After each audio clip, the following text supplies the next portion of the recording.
Good evening, I'm Mark Seal and welcome to Final Score. It's our sports show where we'll talk about the headlines and the newsmakers of the week. Tonight, the 2023 Republic Bank Caribbean Premier League has bowled off. We have the CEO of the tournament as well as the head coach of the Barbados Royals lineup.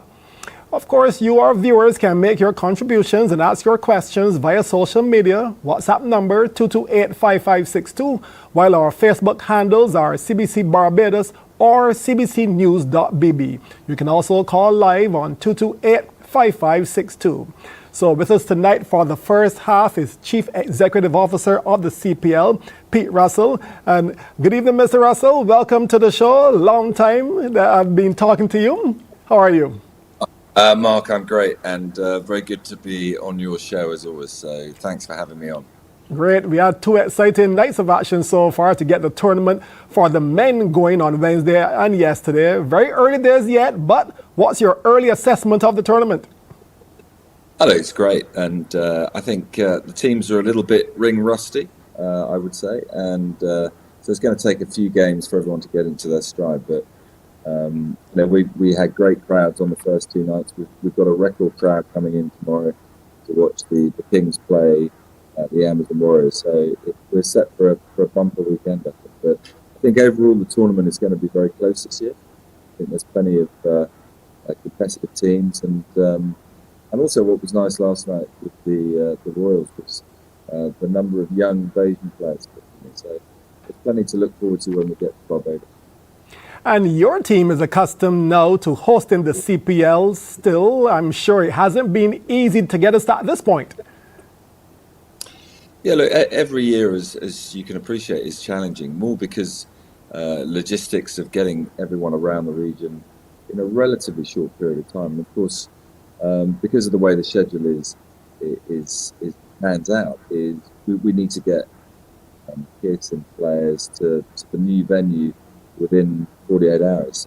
So there's a lot that goes into that, as you can imagine, and the team have been wonderful, obviously, in the planning process. I mean, this league takes us 10 months to plan, so it's almost like planning our own World Cup. But I'm very proud of the team, and as always, they work 24/7 to make sure everything goes very smoothly.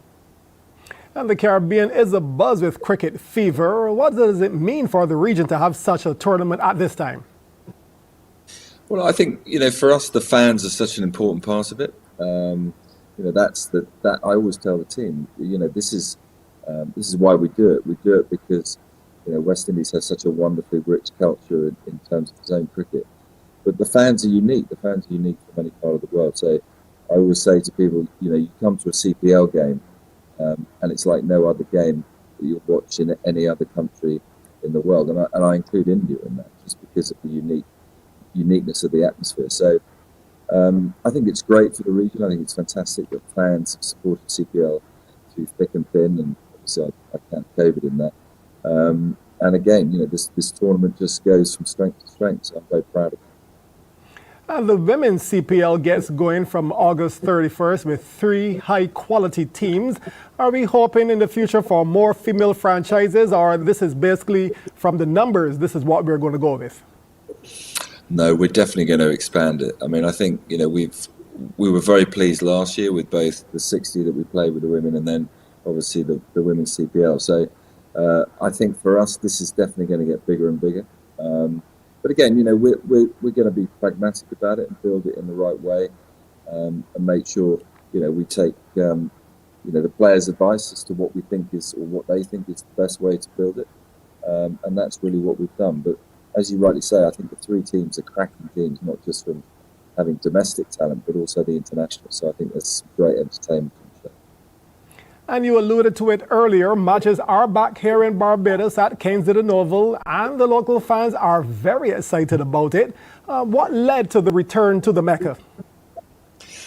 Well, I have to give huge credit to the BCMI, because they came to us very early last year and said they wanted games back, and obviously there's a commercial negotiation that takes place, which was very successful, and we obviously made sure that we were committed to the investment to go to Barbados, and personally, I'm thrilled. Obviously, as you can imagine, as you rightly say, it's the mega, and we can't wait to get back. Because again, earlier, it's so unique, the atmosphere in Oval on a CPL night.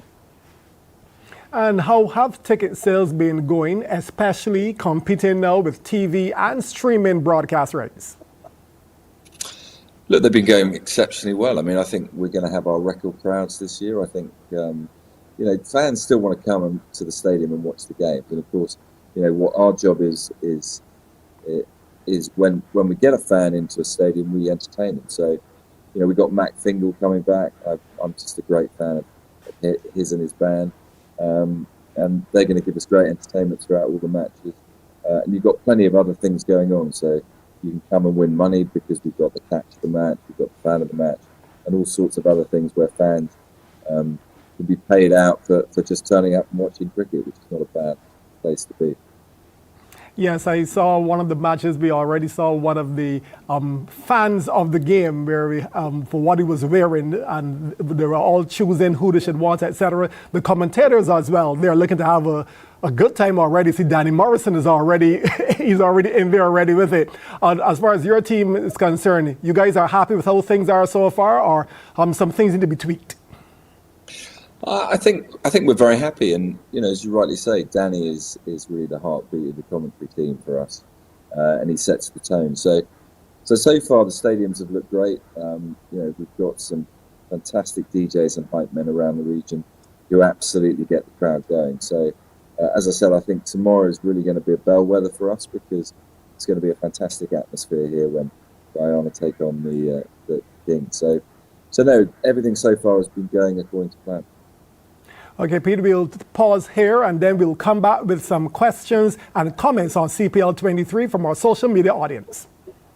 Great.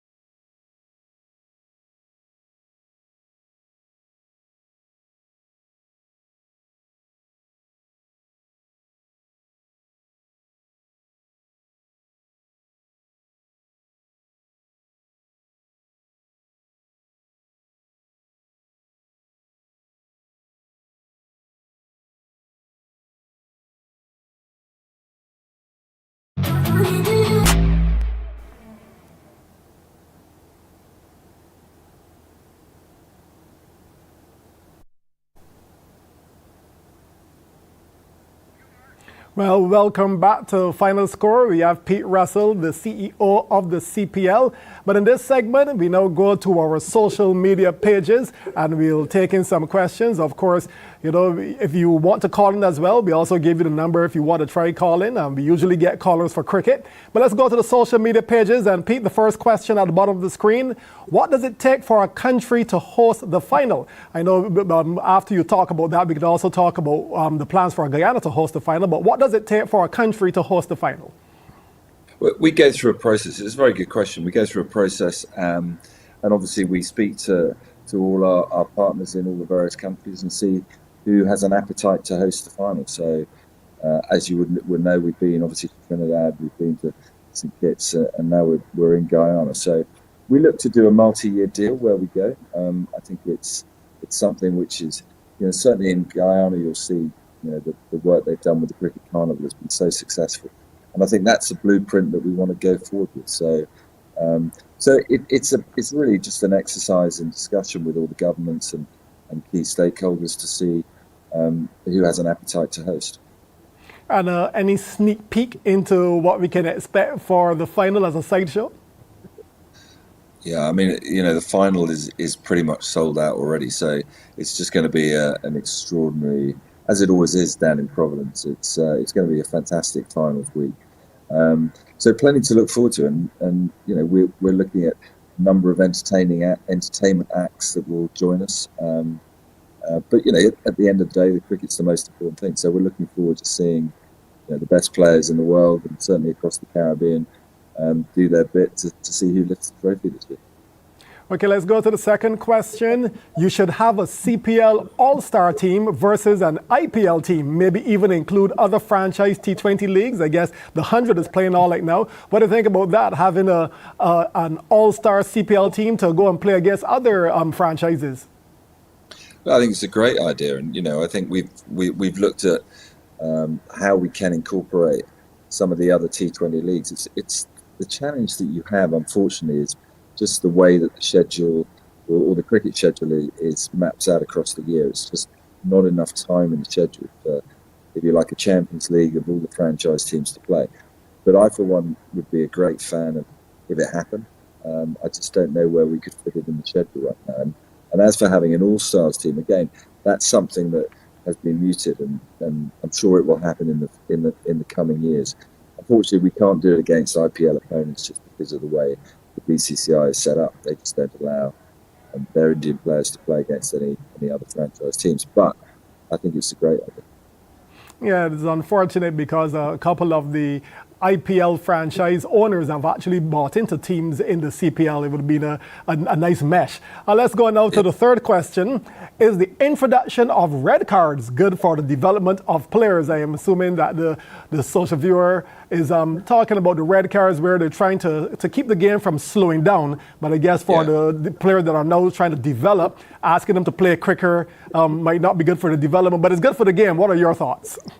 Yeah, I think it is good for the development of players because I think it teaches them that you can't take as long as these players have been taking. It just doesn't make good viewing. And actually, interestingly, the first two games, if we'd have played these first two games last year, they would have been the quickest two games of the 2022 season. So you can see that it's working, and that's really what it's about. It's just making sure that captains are aware, players are aware. Because at the end of the day, it's a product we want the fans to enjoy, and actually a T20 game should only take 3.5 hours. It shouldn't take 4.5 hours. So far so good. We're not encouraging the red cards. That's certainly not what we're doing. But hopefully it will be a deterrent across the board. What about the other regulations that you had changed for this year? You're all happy with all of the changes in the regulations? Yeah, we really haven't changed much. I mean, this is the big one, obviously, because we've looked at the timings of the games. We have 11 years of historical data, so the problems that we've had is that the time has just got longer and longer. And if you've got young kids coming out to watch a game during the week, you don't want to be getting back at 11:30 at night. We want people to get there, enjoy the game, and hopefully be done and dusted by 10:30, which I think is reasonable. Okay, let's go now to the net social media question. I believe it is also about the red cards. Are the red cards going to feature in the final? That would, is going off there, yes, that would be an anticlimactic way for the final to be decided with a penalty. I know, if I can add a little bit to the viewer, I know in basketball, in the NBA, they always say, do not let the game be decided by the referee, let the players decide the game. So I guess that's where that viewer is going with that question. 100%, but it's all in the hands of the players. I mean, the red card will only come out, obviously, if a captain is deliberately slowing down the game in a way that we think is unacceptable. And to be honest with you, all the captains have bought into this, so that's the nice thing. No one is complaining that the red card is unfair. But let's be clear here. We really don't want to see any red cards. As I said, it's really in the gift of the player and certainly the captain to make sure it doesn't happen. So let's hope it doesn't happen. But the rules are there, and hopefully, certainly so far, everyone's been very good in adhering. Okay, and Pete, checking my phone with some other questions coming in. One viewer is saying that they would like the Barbados franchise, our Barbados being blue and yellow, but the team is playing in, I think it's pink or purple, but I think that color is more associated with the Royals who bought into it. But they're asking why can't the Barbados team be in blue and yellow for Barbados? I think it's a difficult one, isn't it? Because as you rightly say, the franchise has bought into the team and their predominant colour is pink. But I do think a lot of their training kit is obviously in the beige colours, and obviously they will use the blue and yellow within the kit as well. But I know it's always an emotive subject. And I'm sure the franchise thought long and hard before they changed the pink. But as I said, they're certainly not abandoning those colours. Okay, well, Pete, thank you very much for appearing on our program. And of course, I look forward to having you back before the season is over, or maybe at the end where we can review how everything went. Great. Thanks, Mark. Love being on it. Brilliant. Well, after the break, we'll talk more CPL cricket as Barbados Royals head coach Trevor Penny enters the show. We'll be right back.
We're about to final score as we say goodnight to Trevor Penny, the head coach of the Barbados Royals.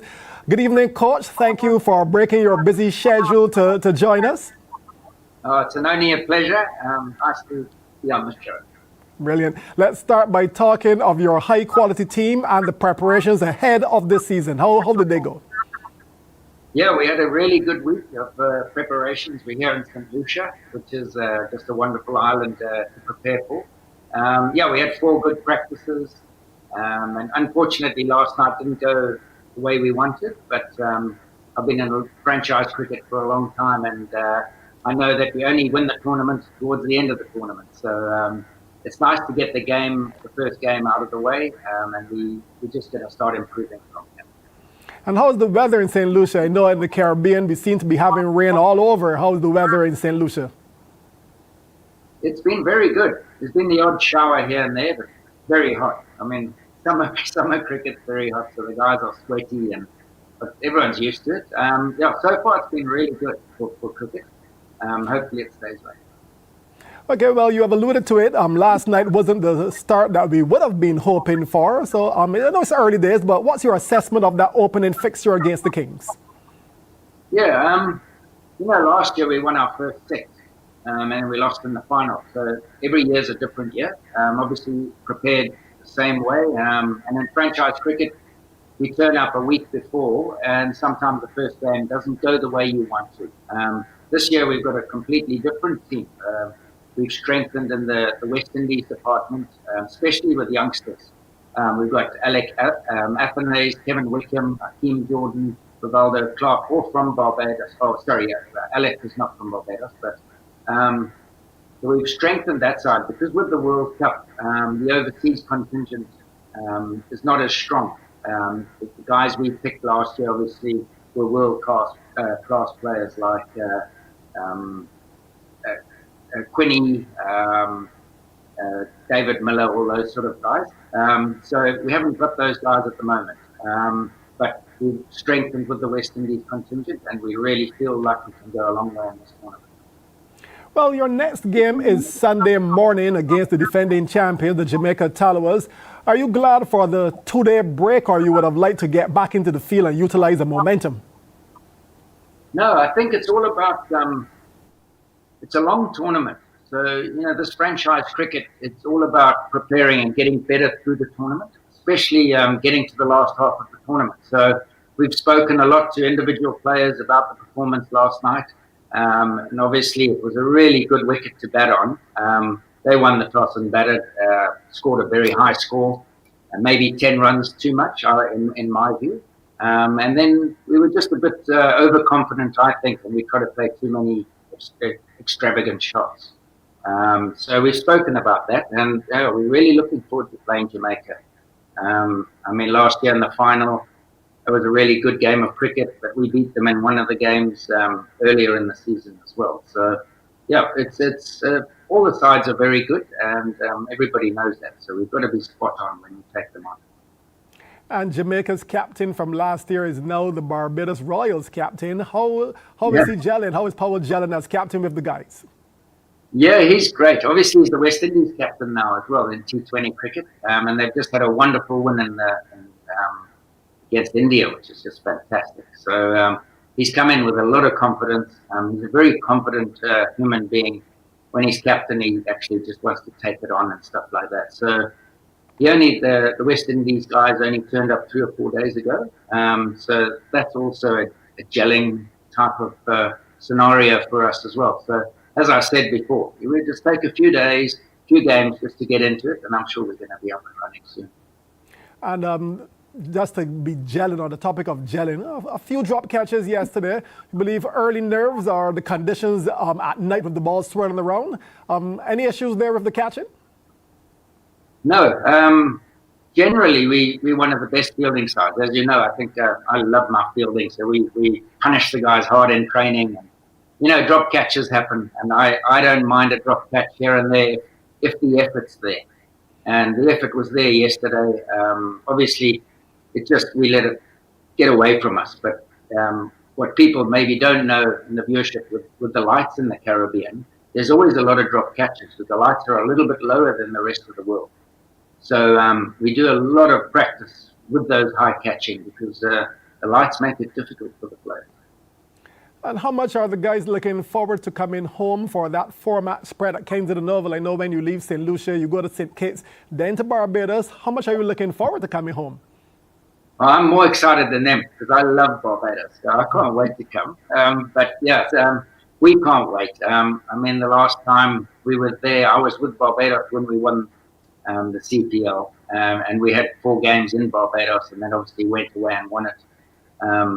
So I think the guys, we've got such a big contingent of Bayesian players now, and I think, and I really hope the crowd comes out, especially after last year's really good performance, that the crowd comes out and watches us. But yeah, we're really excited to come to Barbados again. And before you get to Barbados, you're switching over to St. Kitts at Warner Park. Yep. Obviously, every country has its own personality. So after getting over St. Lucia, from your experience, what is it going to be like in St. Kitts? St. Kitts is a small ground. It's got a big breeze, so it's pretty difficult for bowlers. It's really nice for batters. So I think this year our bowling strength is really good. So if we can get that spot on and stop and restrict sides from scoring, I think we'll do well. But it's a really nice place to go to St. Kitts as well. The Caribbean is just a wonderful place to come and play. I've been coming to the CPL for a long, long time now, and it's the 1 6 weeks I don't want to miss. It's a joy to come here, and the cricket's so good, and really, really well run competition. Any team, I know this might be a difficult question, only a couple games played so far, but any teams, even looking at them on paper, that you would say, that's a team that is going to be hard to beat? Yeah, Barbados. No, I think they're all good. Obviously, Trinidad has always got these World 11 teams, but they are aging. So I'm joking about that, but they're a very good side. I think Guyana are good. Every side is actually good when you look at it. So we don't worry about that, actually. We just we plan to do what we're going to do, and normally that takes care of itself. And finally, a general question about the CPL. I know the women's version is going to come up at the end of the month. How do you think about women's cricket with the CPL? Is it good for you? You think it's good that we are really spreading the cricket, men, women? Women's cricket is really growing globally, isn't it? No, it's amazing. It's I'm glad it's happened. It's changed over the last few years, and it's about time, actually. So yeah, we love it. Last year we went and watched the ladies side a lot. Hayley Matthews obviously is a Bayesian, who's just one of the best players in the world. And we had Queen Joseph who came and bowled in our nets yesterday.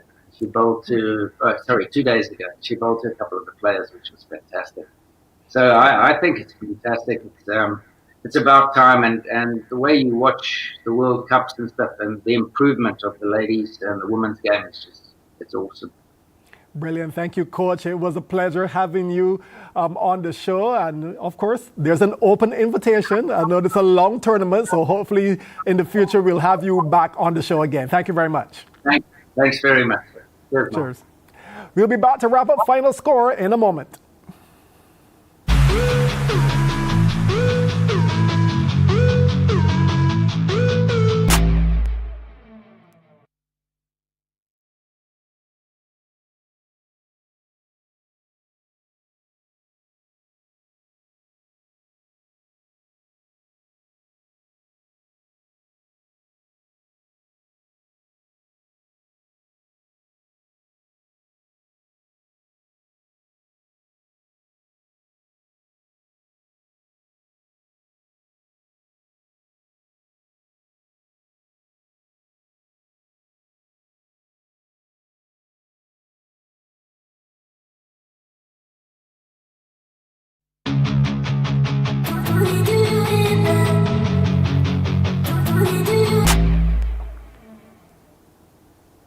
As we wrap up this week's show, here's what's coming up this weekend in sports. The CPL continues with a double-header on Saturday and again one on Sunday, 10 a.m. and 7 p.m. Of course, we'll have the games on CBC TV8. The World Track and Field Championships in Budapest, well, they get going this weekend. Barbados' 3 athletes, 3-quarter-milers, will be competing in the 400 meters. That action will be live on MCTV Sports Match Channel.